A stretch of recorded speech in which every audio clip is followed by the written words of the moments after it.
get us started, we're also being recorded, so you know. So be mindful. We'll be mindful as well about what we say.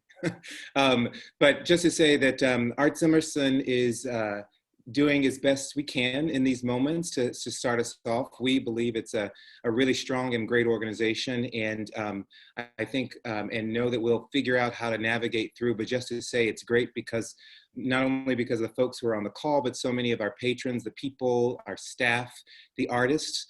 And, you know, the other thing that I'm realizing in these moments of reflection is that we've always been a learning organization, and there's no better time than now to really think about what we're supposed to be learning in this moment. We've had other challenges throughout our short 10-year history, but as a resilient organization, we've been able to bounce back. And what's becoming more clear to me, which is not a surprise, and it's coming from you and coming from so many people, about how important ArtsEmerson is to the community.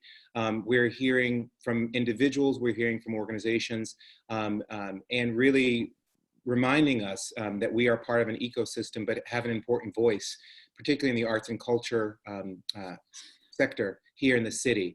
And, you know, we have a real responsibility to get this right, you know, and there's a lot that we're learning about the process, a lot that we're trying to leave behind, and a lot that we want to reimagine as we look forward. I don't remember the source because I've been reading so much information, but one writer, I think an Indian writer who actually wrote a book that I'll come back to in a second, talked about this pandemic as a portal. And she talked about the fact that we have a choice as to whether we bring through like the trauma, the racism, the greed, the anger, or do we tread lightly and take light luggage through and sort of reimagine the world that we want it to be and fight for that world.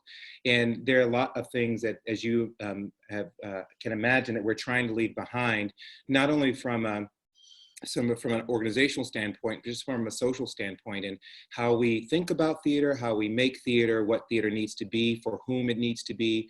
And so that kind of reimagining phase is an exciting one. It's a daunting one, but it's certainly the questions that are coming up that invigorate us, challenge us, but really push us to really figure out how to do something different in this normal. We talked last time about the recovery framework that we are working in. And I'll just remind folks who were not on the call, this is a recovery frame that we learned about through one of our funders, San Wong.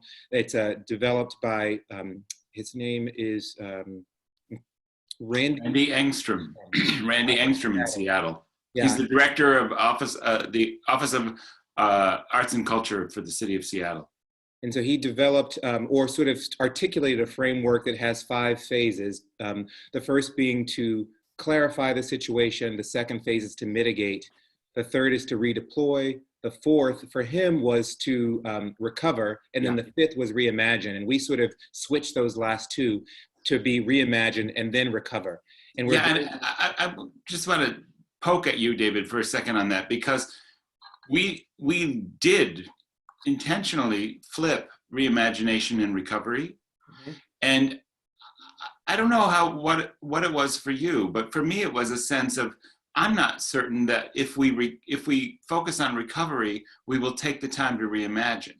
Like I think maybe it was a lack of trust that we were actually going to try then to reimagine. And there's so much about the normal that's not right, that maybe this is a moment to put reimagination before recovery. Does that strike you as true? In fact, when we actually were going through the model, I just assumed it was reimagine and then recover. Me too. And I had to go back and look and like, oh wait, we messed that up, or we actually got it right. Me too. So yeah, I think that the opportunity to reimagine before we recover, because we've talked about this a lot of times, going back to normal is not great because the good old days were not good for everybody in the same way, right? And so we want to reimagine what that could be as we look forward towards the future. So we're actually there's an artist who says normal never was, and then she goes down the list of all the inequities in normal, and she's like, please don't go back to normal. It never was. Yeah.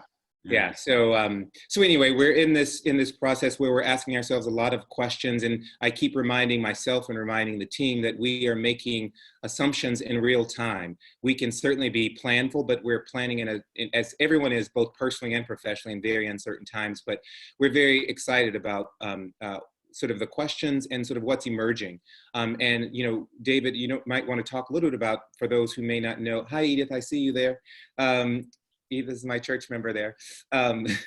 I certainly know that some of the folks know about our online programming currently, but you want to give a sense of sort of what we're thinking sort of topically about the next several months? Happy to. So, the last town hall, for those of you who are here, we kind of promised to be a little bit more transparent than we might be normally around what our programming process is and what we're thinking is about programming, not just about the field and the state of the world. And so for this current series, Together Apart, which is what we're doing right now, we had originally imagined that we were just doing it for maybe a period of 6 weeks in between when we were sent home and working remotely until we were going to return. And we actually originally imagined that we were going to be doing Drum Folk in July. And what we have come to learn is that we are we're in this for a while, and actually there are benefits in here. And so this series, Together Apart, is actually going to continue, and it's going to pivot towards the end of May. You'll see a pivot here in the content, and that pivot will be toward the artists that we're supporting, that we're looking forward to highlighting, who speak very much in the voice and values of ArtsEmerson, and who we are looking forward to hosting at some point in the future in Boston. So what you're going to see in the coming series is the thinking, basically, played out loud, played in front of you, as to what artists we think are speaking in the voice and in the values of what we as ArtsEmerson have to say. One of the things that some of you on the call haven't ever heard this, but we got this wonderful little formula from a friend of ours who's a donor, an audience member, and a dear, dear consultant, Jackie Lindsay.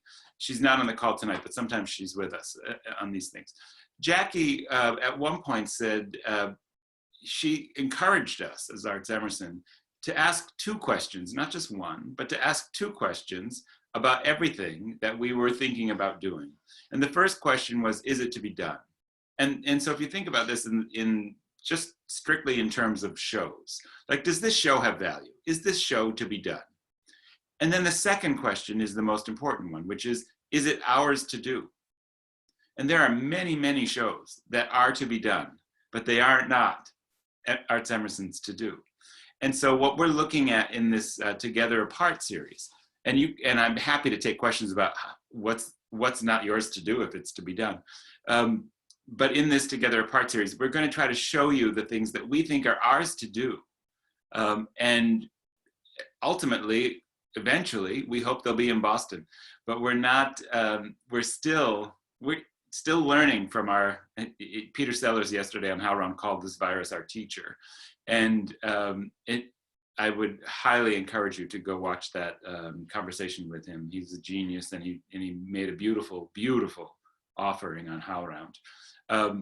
But he talked about this virus as a teacher.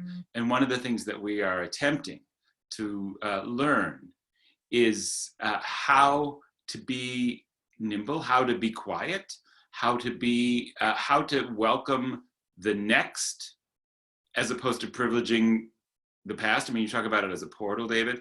I think Artaud also talked about it as a portal.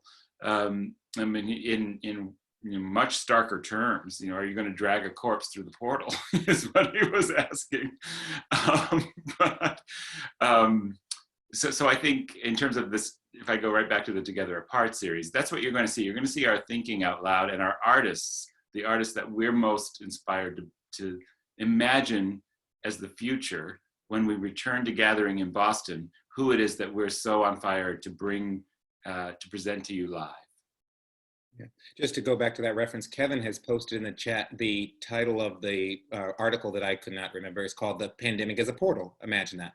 And there's a link to the author. So if you're interested, you can find that. It's a pretty short read, but pretty interesting one, particularly given these times. So yeah, so a lot of what we're doing is we're realizing that the way that we've existed is perhaps not the only way that we will exist in the past, and sort of reconciling the fact that we will probably have some sort of dual nature here, both an online presence, which we will have to ramp up in some significant way, and we'll always, well, hopefully we will go back into some sort of live experience. So trying to balance sort of how you curate meaningfully and to do what's yours without sort of just jumping in the rat race, you know, to sort of just get as much content online as quickly as possible, but to be thoughtful and figure out what is your unique value that you're adding to the market really online is something we're going to be thinking a lot about in this sort of new normal, knowing that even if we go back into live experience, that will in some way carry over this online experience, because not everyone will be ready to come back to the theater in the same way at the same time. David, is there something, I mean, you know, you and I have talked about this, and I don't think it had happened on the last call, but we had that funny moment a couple of weeks ago where we were both at the same place and didn't know it. And you texted me, and I happened to be in the coffee shop upstairs. And so I came down with a coffee and a pastry, and you were in line for the grocery store. And both of us had this kind of profound sense of, oh, I really miss this. Like, this is the thing. This is like, here, I'm handing a person who I love, I'm handing this person a thing that's going to make his life better. And I wonder if there's something you are can speak to that is about the things you're missing right now, yeah. That relate to the liveness versus the virtual. Yeah, you know, that was a meaningful story. Sort of set the context. This was the Friday before Easter, so Good Friday morning. I went to the grocery store early as trying to early bird gets the worm. Well, the early bird that day had to stay in line for 90 minutes before he got into the store. And so it was really beautiful day, but incredibly cold. And so I'm standing outside, and I just happened to take a picture of the line and sent it to David as a text to say, look, this is my current situation. And he said, wait a minute, are you at the fruit center? And I was like, I am. And I was like, could you please bring me coffee and the pastry? And he didn't respond, but like 10 minutes later, I see this sort of man coming with, coffee in hand. And I'm like, it's me. And yeah, so, but he's not describing the fact that he was standing like in a full snowsuit with like totally covered, goggles, gloves. There was no way I was going to know that was him. Yes. But he comes over and sort of gives me the coffee. And in that moment, I didn't cry, of course, but I totally teared up because I didn't realize, how much I was missing. Mama, he cried. I did not cry. I had a tear. I didn't realize how much I was missing that kind of human interaction with someone that, I cared about, or someone I knew outside of my immediate family. Likewise. There's the two of us, my wife and my two boys and the dogs here. But it was such a meaningful moment. And I think part of what makes live performance so rich is that sort of human exchange, whether you know a person or not, that you can you're breathing the same air, you're sort of reacting, responding from different perspectives, but being prompted by the same thing. And I think part of what I have really come to terms with is like, I was never going to be that online culture consumer, right? To go to theater online or to watch anything online or to, and so I've learned to sort of adapt to that, but it still makes me yearn for the opportunity to sit in close proximity with other human beings to experience something as powerful or as provocative or as uncomfortable as what one might experience in the theater. And so I'm not sure that we can recreate that wholly online, but part of what our challenge is to make sure that we create an experience for our online viewers that somehow makes that connection more palpable. And we probably won't be able to figure that out ourselves, but there are a lot of amazing scholars and researchers and scientists with whom we can partner to really create an experience that doesn't necessarily privilege those who are eager to go into the shared space, but also gives an opportunity for those who want to sit comfortably in their home and have a rich experience as well. Yeah, yeah, especially that it doesn't limit it. I mean, we're so much about connection, and we're so much about equal access and the theater for all. I mean, for those of you who don't really know us, I mean, anything that you're reading us say is what we believe. It's actually what we're doing. It's not just what we believe. And it makes me really proud of this organization that it's top to bottom. We're all doing that. And what we have said in so many places, so publicly, even from the stage on opening nights, that we are about this connection, and this that it needs to be available to all. And so part of what we're wrestling with now is, how does this teacher teach us more things about greater access? And some of that is going to be access online. And we don't have any answers yet. It's also really early. I mean, a lot of people want answers. I think we've talked about this perhaps in the past, maybe at the last town hall. I know we've talked about it in the past, you and I, but it's really important for us to hear people's questions right now. And it's also important for people to know that there really aren't answers, and we're not racing to those answers. But we are collecting the questions because we want to know what's to be known when answers become available. But the notion that that your question is ill-timed, or that it's that it's silly because of course we can't know. The questions are really helpful in terms of focusing what our work is, focusing us on what our work is. And right now, a lot of our work is just listening. In fact, if I could just quickly, David, we would really love tonight to hear from you. In the chat realm is the easiest way to do it with a group like this. But if you could, we're really curious about what your questions are about coming back, what you're thinking, what you're seeing in your world. What is your experience as we attempt to reimagine the future? What are your hopes and what are your fears? So please share with us, and we will do our best to make it a conversation, even in this funny format. Yeah, David, I wonder if we might share our thoughts around an op-ed. We have been noodling around a piece that we were planning to submit to the Globe, and actually they called and said, yes, we'd be happy to sort of put this, and then we sort of had a different thought. And part of what that op-ed was trying to accomplish was a little encouragement and a little sharing of sort of how we're struggling with this, particularly as it relates to a question that Bob Thurrer asked in the last call, which is around how do we really take care of, pay attention to those who have been differently or more dramatically or drastically impacted by this pandemic. The elderly, people of color. How do we actually, in this next normal, really make sure that we are doing something different? And so we had drafted an op-ed that sort of leaned in that direction, and then had second thoughts because it didn't feel ready yet. And I think that there's partly didn't feel ready because we don't actually have answers. We were still asking a lot of questions. But that's something that, given who we are as an organization, certainly our commitment to sort of righting the wrongs of our city's past, but of this country's past, has a lot to do with recentering sort of who owns the culture and who belongs in these spaces.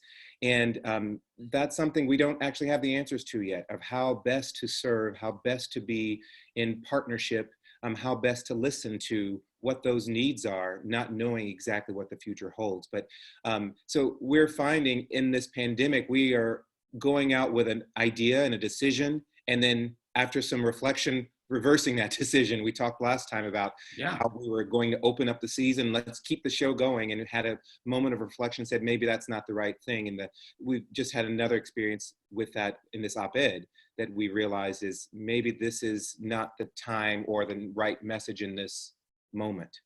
Yeah, one of the things that was funny to me about that op-ed, looking at it and trying to decide, and thank you to the Boston Globe for the interest in it, but trying to like edit it for publication and realizing part of what we were saying was A, take the time to reimagine, don't rush into recovery, and B, stop, reflect, listen. And here we were like writing this piece about don't say anything.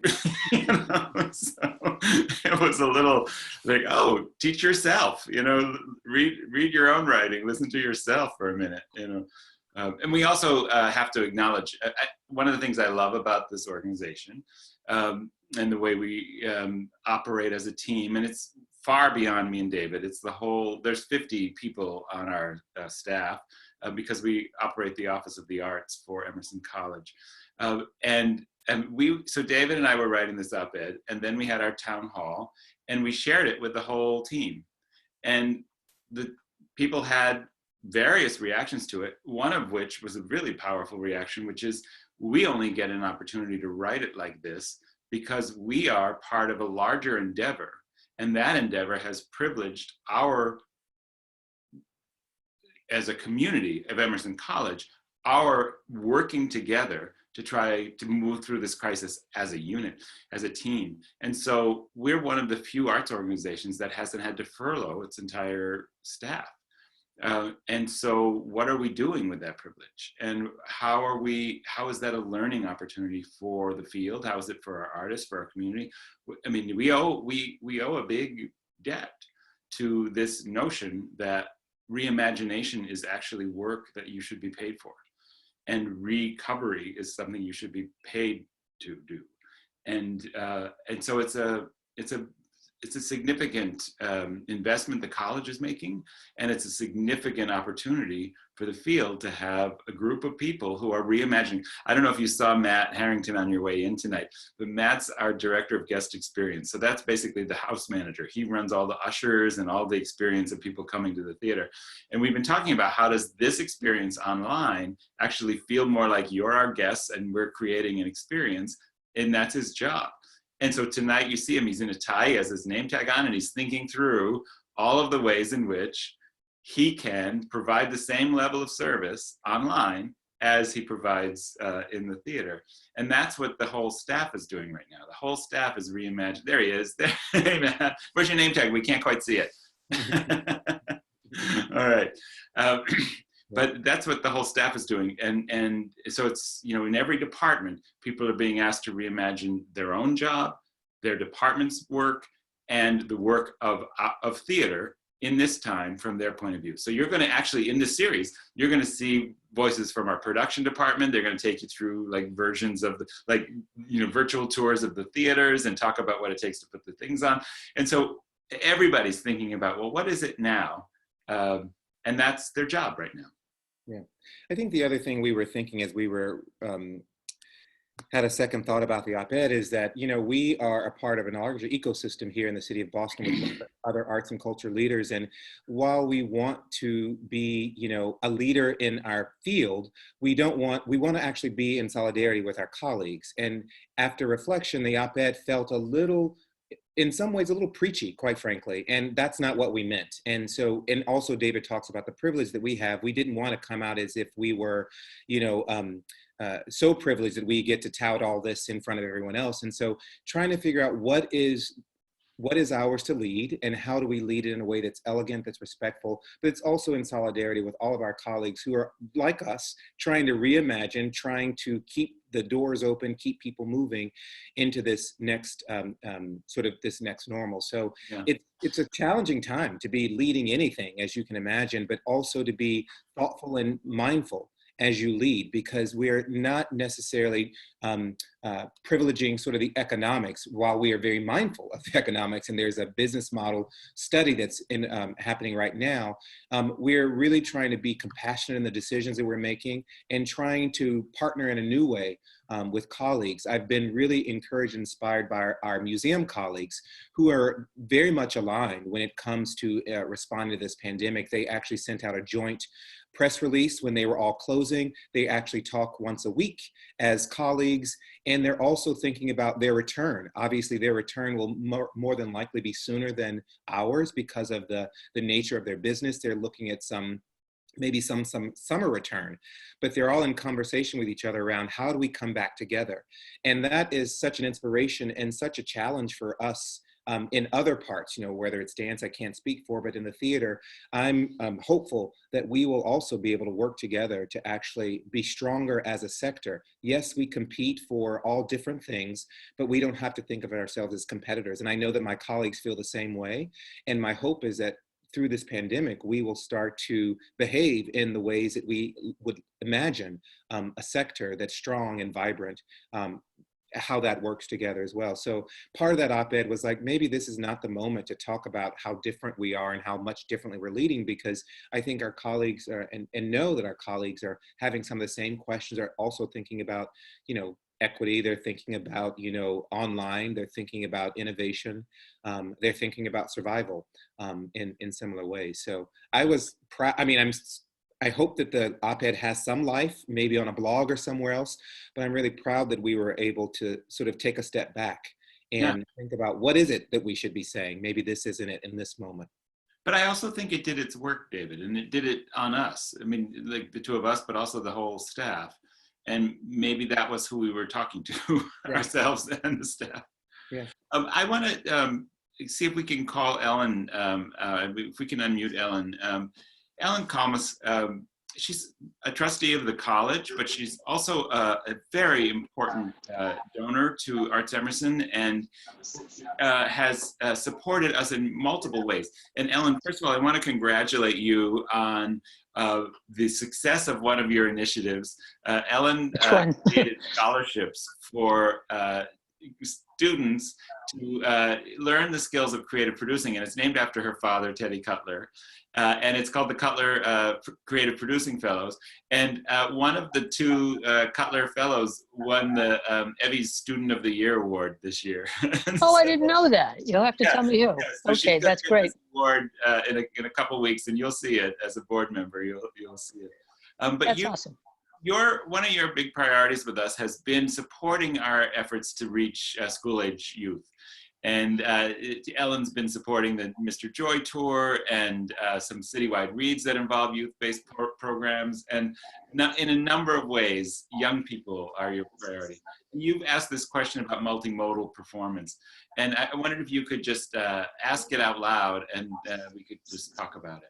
So it may be that I'm articulating something that you are getting at as well. And I may have just put a label on it, meaning multimodal. So in a lot of different settings, just as you did with Mr. Joy, you would bring somebody in to meet with the classroom, and then they would attend the theater, and you would teach the teachers to have discussions. This way, you could bring the class together without actually sending somebody out, and train the trainers, but also speak to the students and create a dialogue. You can imagine a world where they're given assignments to read chapters, and there's a book discussion about it with the teacher involved. There could be an in-class component. And then if you are all online still, there could be some sort of performance segment online, or that could be when they see the show. So it can be different modules to the same impact, to the same effort. Yeah. You can execute and reach more people. Yeah. So I want to just pick up the multimodal question, separate and apart from the rest of what you had to say, which is also really right on our thinking. But the multimodal it becomes part of, I think, the learning in this moment. As we get better at delivering an experience that matters through this medium, we're not planning, and this came up from some of the earliest conversations we had with our audience members, but we are not planning to cut off this part of the access when we return to live gathering, because our capacity to return to live gathering doesn't necessarily match someone else's confidence in returning to live gathering. Well, I think that's all very true, and I think that it would be a lost opportunity to go backwards. You know, Lee Pelton shared a wonderful quote with me, which is, "The future is not what it used to be." and some French philosopher. He shared the quote, and nothing is more true, because you now have an opportunity. You're engaging people in online formats. Why give it up? Let them come to you. Let them come to you in the theaters. Let them come to you online. Let them come to you at poetry readings and libraries. Let them come to you in all the different venues that we've talked about, and things that we've tried to do and will return to being able to do, but who knows when. But in the meantime, stay engaged where they are comfortable being engaged, because once you have them, it's yours to keep. Yeah, we were just talking about that today. We also do something else that Ellen supports is the Mr. Joy Tour, and through the Metco program. And every year we do a performance of Mr. Joy. For those of you who haven't seen it, it's a show that has been in our repertoire now since 2015.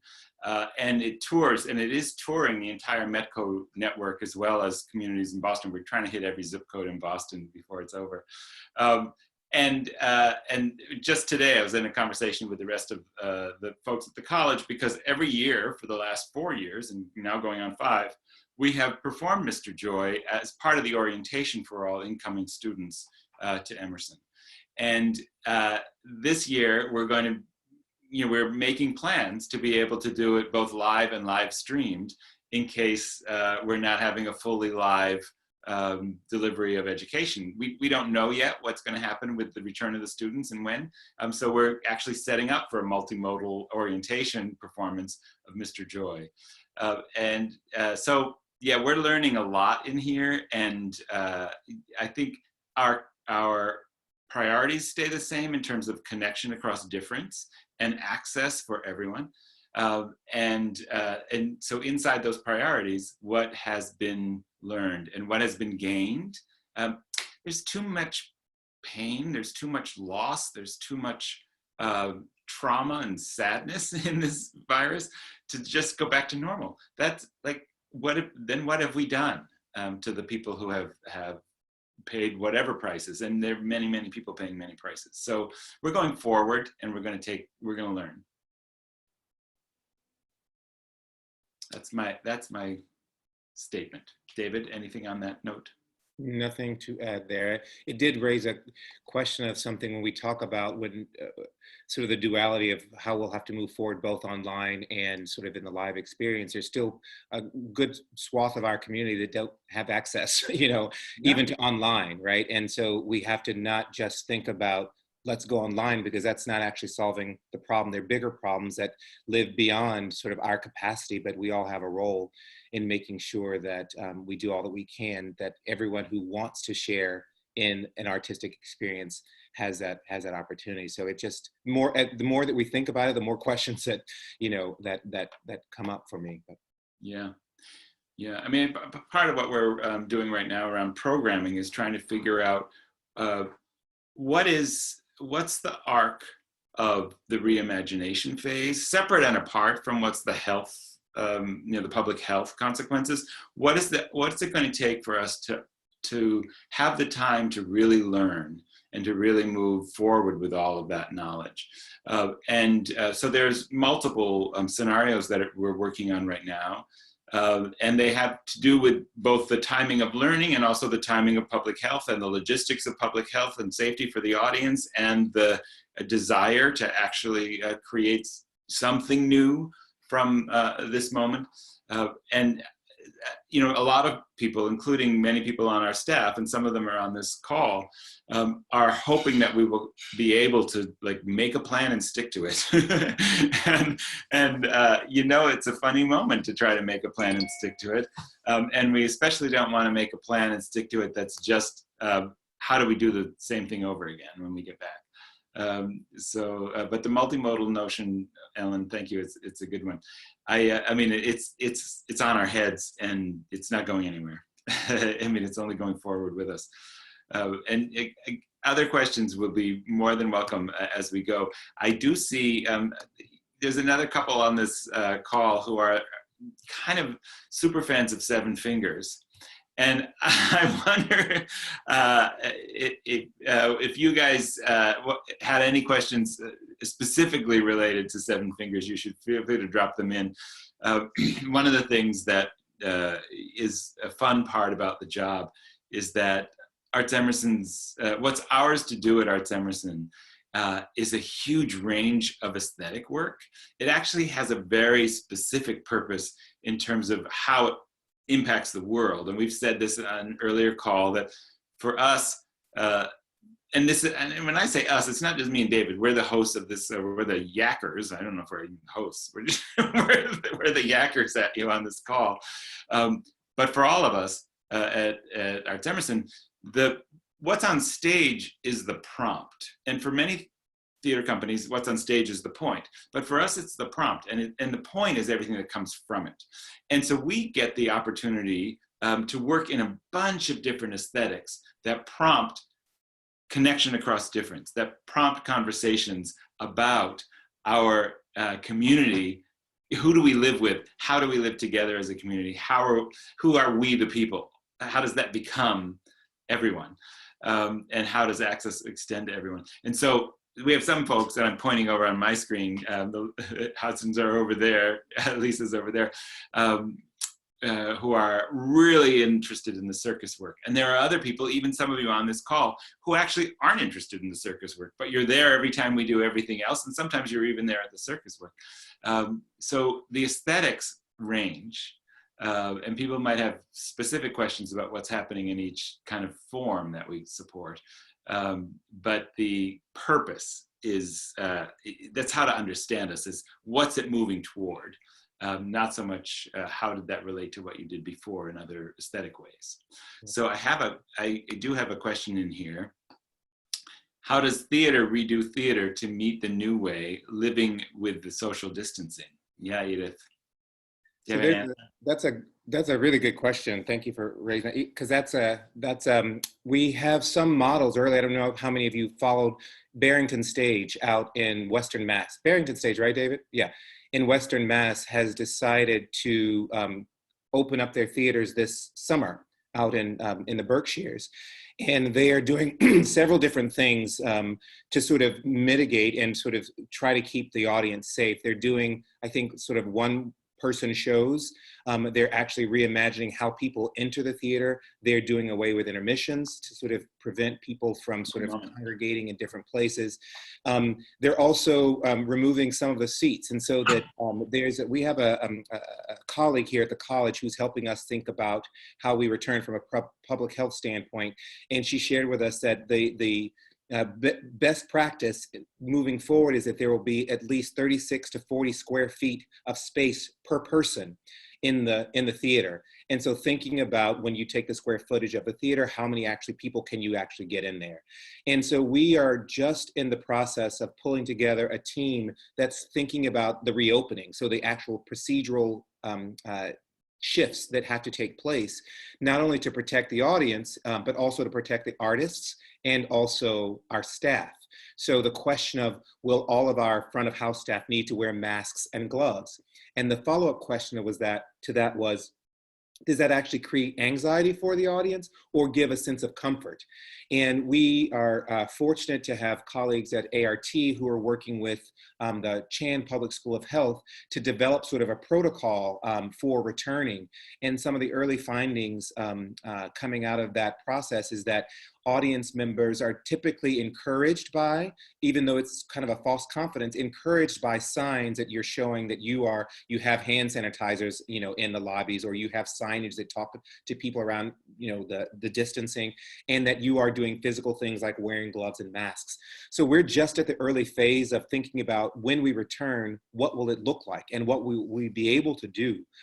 Will we be able to have more than 50 people in the space? And then what does that do from the economics of presenting theater? But we imagine it's not going to be the same. It's certainly not for the foreseeable future. Just learning that the governor is saying that everyone's required in public space now to wear masks. So I imagine that, most institutions will then be developing and probably putting some merch out, sort of ArtsEmerson masks, their themed masks that, hand gloves, thinking of creative and fun ways to make sure that we are maintaining some level of safety. But that is going to be part of some of the most important work that we do in this next phase, is really reimagining what those protocols are for our team and for the audience. But yeah. So yeah, go ahead, David. Yeah, and to Robert's point, Robert Thur had a question in the chat there.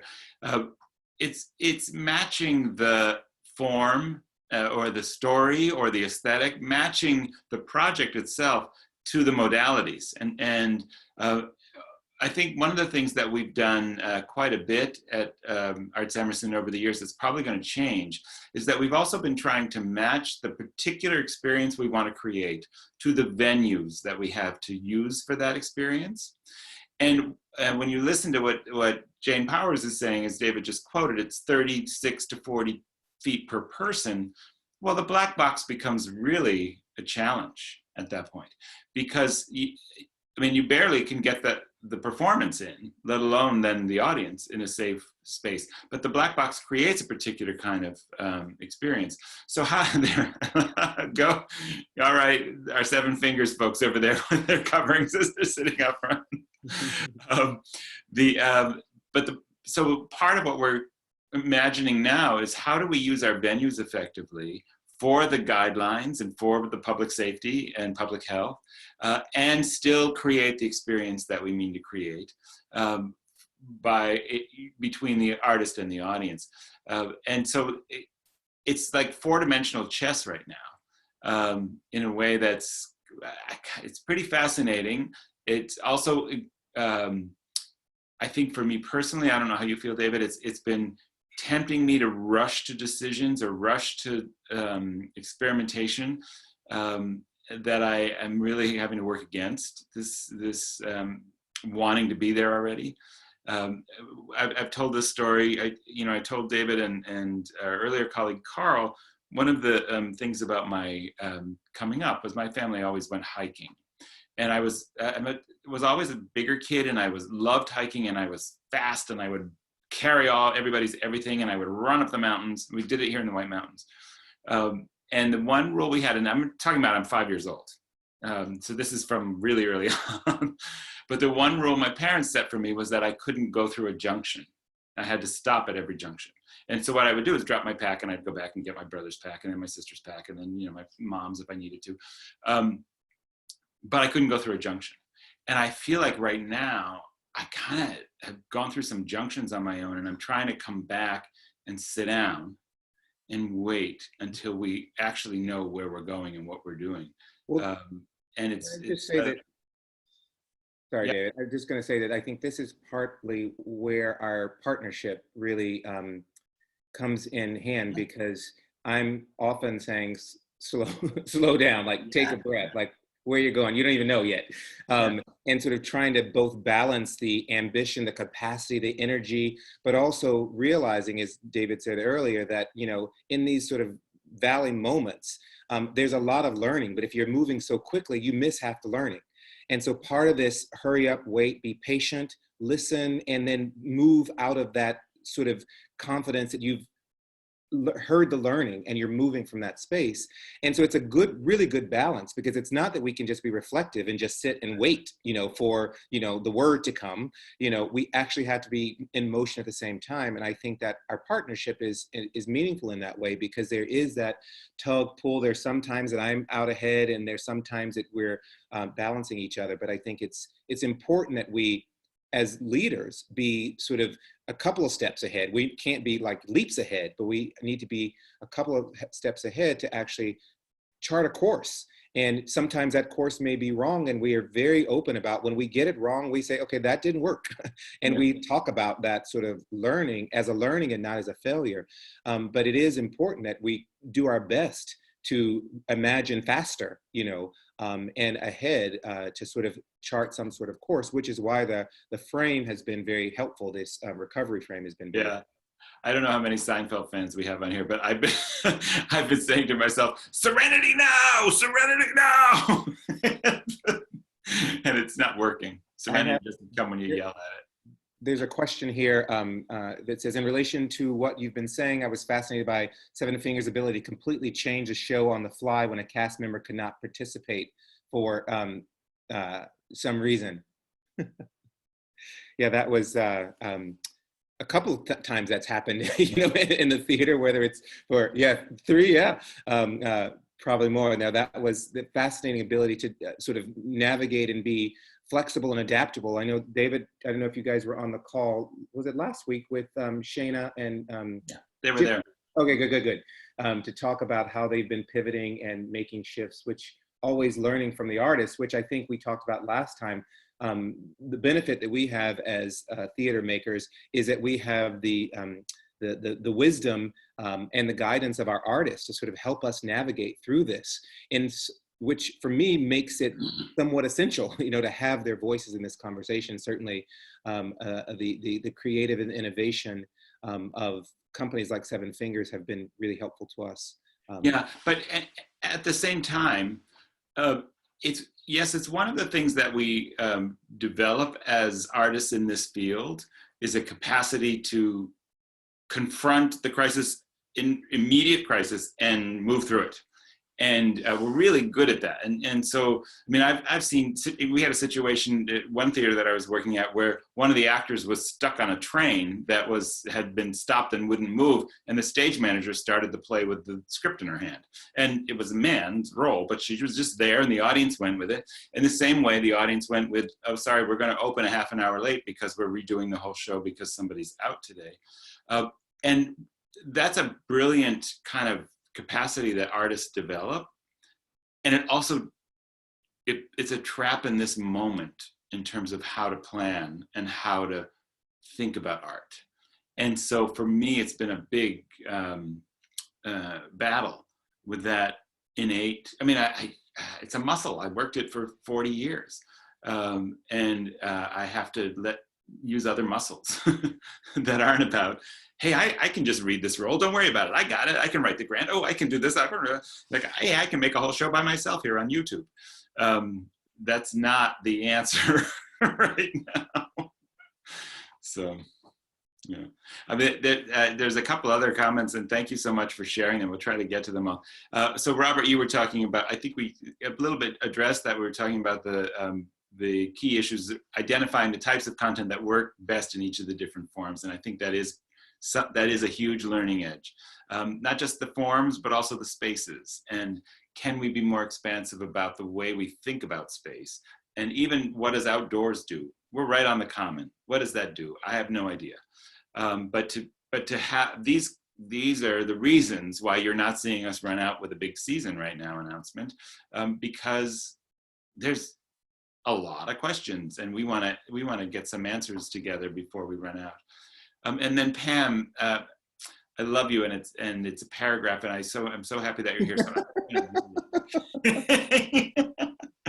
That you have this image from the University of Washington, the theater in the round there, which I know that space. We've done some HowRun convenings in it, where the audience separation would actually look natural. And then there are also a whole series of forms that are 1- and 2-person performances or one-on-one performances. You mentioned Shakespeare's soliloquies, but also the sonnets that come to mind. I would point you to a couple of things that are taking place. I mean, first of all, yes to all of what you're talking about, Pam. I could point you to a couple of things, and if you want to look it up, there's something called Play at Home. That is a collaboration between St. Louis Rep, Woolly Mammoth, Baltimore Center Stage, Long Wharf. I'm missing one. I'm sorry for the theater that I'm missing. But what they've done, each theater has commissioned playwrights that they were already commissioning. So people who were already at work, but whose shows weren't going to go on. They've commissioned them to write 10-minute plays. And those plays will be emailed to your house, and you will perform them with your own family. Or you could get online with Zoom, make a cast on Zoom, and you could perform it together. It's called Play at Home, and I know it's very prominently featured on St. Louis Rep's homepage. And that's like another whole form that is developing, which is a playwright. And there's great playwrights, Regina Taylor and Karen Zacharias, and I mean, just like major American playwrights who have written these 10-minute plays that are meant for you to do in your house. Yeah, endlessly creative, these artists. We're coming towards the end of our time together, but certainly have time for other questions they arise, or, we are going to be putting together some opportunities to hear directly from audience members, because again, there are some national and some more regional surveys that are going on around people's intentions and capacity and willingness to return.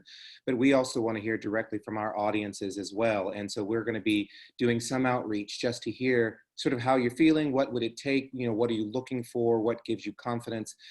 One, it gives us an opportunity to be in more direct contact with you, but it also gives us a sense of, the actual sense of our own audience and sort of how we have to think about our return, because every theater, every, city is unique in that sense of how it will return. So hopefully you'll be open to sharing some thoughts with us over the next several weeks. Yeah. Yeah. Yes. Yeah, and there's more to come. You'll be getting an announcement about this shortly, but I would put on your radar May 22nd. That it will be a new piece, a new offering online. Now, right now we're streaming Torrey Pines, which is just lovely and fun and simple and easy, and it's only, it's just barely an hour. And so please watch Torrey Pines and join us when Clyde Peterson is in conversation with us. But then coming up on the 22nd of May, and it's not on the schedule officially yet, will be a stream of the Parable of the Sower concert from Abu Dhabi. So that's very like the concert that we did when we first did the show. And we're going to watch it together, and then Toshi's going to be speaking with us and some of the cast members, both immediately prior and then following the show. So the 22nd is an opportunity to, and the Parable of the Sower, if you don't know it, is so on point as a teacher for the moment. And Toshi Regan and her mother, Bernice Regan Johnson, have written the music, and it's based on Octavia Butler's novel, which the novel takes place in the immediate aftermath of environmental collapse, basically. And so it has a lot to teach us right now about what we're in the middle of and how to move through it as a community. So that's the 22nd. There's a question in the chat that says, was wondering if you might be able to let us know what impact your mother has had on your career as a leader in the arts. That's a whole series. And we don't have a lot of time, but I will just say that my mother was a kindergarten teacher, and they say everything you learn in kindergarten. So I learned a lot from my mother. And many of you know I'm a musician by trade, and some of those early days of going to oratorios at the local college, sitting with my mother as she would take me. But more importantly, when I was deciding as a junior in college whether to pursue music or medicine, my mother told me at that time, which I thought was horrible advice, but she told me to follow my heart. And I did, and that's made all the difference. So this has been a huge impact, first of all, for making the space encouraging and privileging me, but also giving me some of those early and foundational moments around what it means to be human alive and to be compassionate and open to different experiences. So a lot of that has as a through line that starts from my wonderful beginnings in Murfreesboro, Tennessee, where she sits now. So thank you for that. Thank you for that question. We'll have a different podcast where it's a 4-part series where I'll tell you all about the stories. No, I'm just kidding. But thank you for that question. I think unless there's another question, this is as much time as we asked you to commit to us. So we want to honor it. On a Friday night, nonetheless, at 6 o'clock. On a Friday night. And I have to say, there weren't as many cocktails in the pictures as I was thinking there were going to be. You said cocktail bartender. So, I was expecting to ask people, what are you drinking? What are you drinking? But anyway, I put water in my martini glass just so that I could join Edith, you. what is that? What do you have, Edith? I can't see. Okay, all right. There are more. Lemon iced tea. All right. Well, cheers. All right. Thank you all so much for joining us, and thank you for the support. It's much a gift to me and to David and to the rest of the staff on this call that you guys are there when we put ourselves out like this.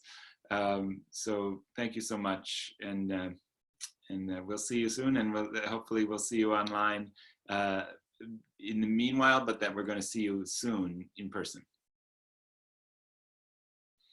Thank you very much. Have a good weekend.